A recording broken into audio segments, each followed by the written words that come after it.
Hi, I'm Tom. Like Pablo just said, we work together at ThoughtBot. We're a design and development consultancy.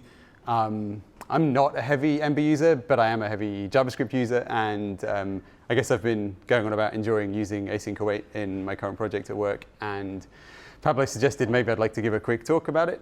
So that's what it is. It's an introduction to Async await.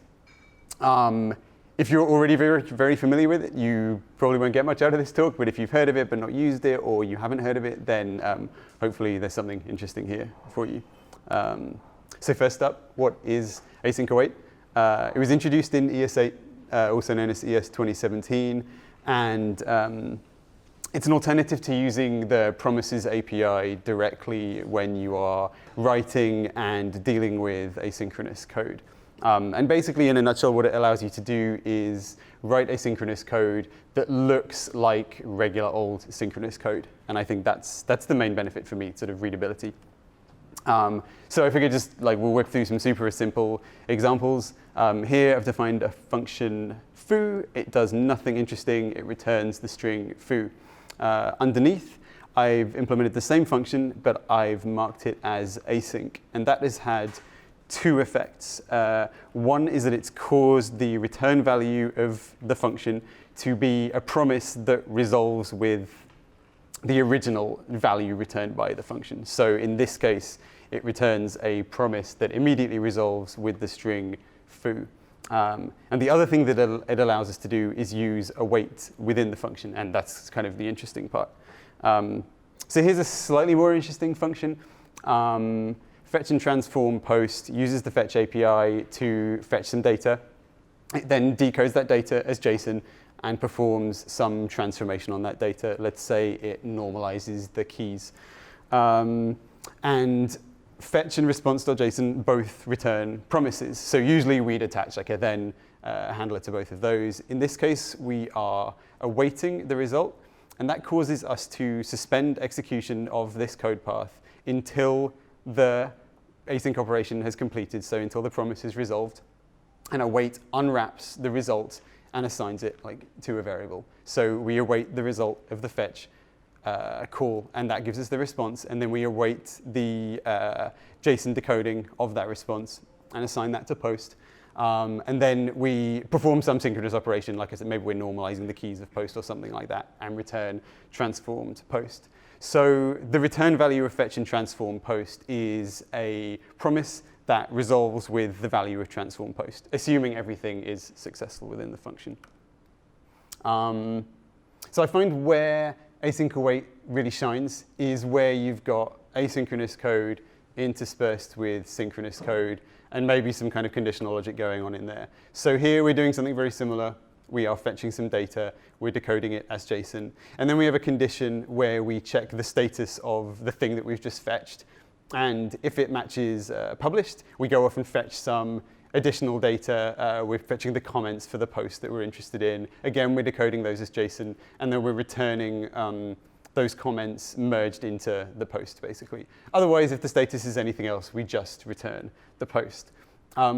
So this ends up looking kind of much flatter, and I find it more readable than the equivalent written with promises, which would look something like this. So we've got kind of nested calls going on, nested thens within our then handlers. I worked with a developer on a project recently who wasn't super experienced with promises, and he kind of commented on the fact that he found the async await version of stuff generally easier to follow and easier to work with.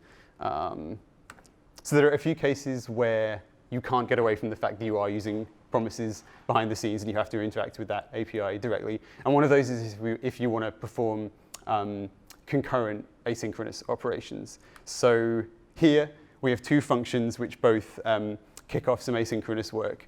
And we're awaiting both of them. We're awaiting generate result 1, and then we're awaiting generate result 2. So, and then we're concatenating the two of those together with, presumably they resolve with strings. We're concatenating those together and returning them. But by structuring our code like this, we're going to kick off the first async operation, and we're going to wait for that to finish before we kick off the second one. So we're doing those in serial.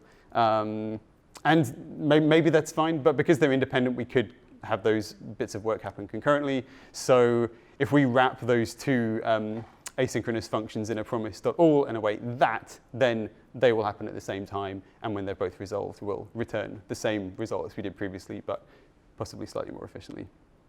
Probably worth talking a little bit about result and error handling. So it's always possible that something might go wrong, so we probably want to attach a catch handler to our asynchronous function and deal with that in some smarter way than just logging an error, but that's an option. An alternative which you could use is if you wrap the function that you're awaiting in a try catch block and return some kind of sensible default, then you could structure your code in a way that you're never going to bubble up that failed promise. So if that makes sense for your application, then that's a thing that you can do. You can't use await outside of an asynchronous function. So at some point in your code at the top level or within a synchronous function where you kick off an asynchronous function, you may, if you're interested in the return value, you might think that you can do this. So here we've got an async function, and at the top level, we are awaiting the result of that. But because we're outside of an async function at this level, that's not going to work. Await isn't available to us here. So we have to attach a then handler, just like we would if we were using promises. Yeah, apparently await outside of async is available in latest Chrome. So great. TIL. Cool. That's it. Just a quick introduction. Yeah, if anyone has any questions, fire away.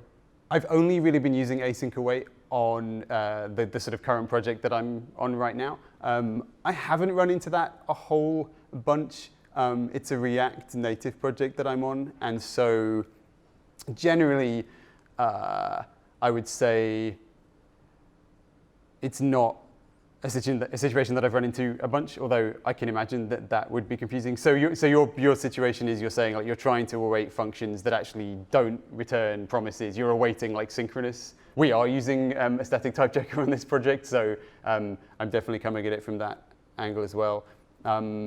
I guess one thing I would say is I think in like many simple situations, like I think the benefits of using async await are really marginal. So there are definitely cases where I would still lean on just using promises directly.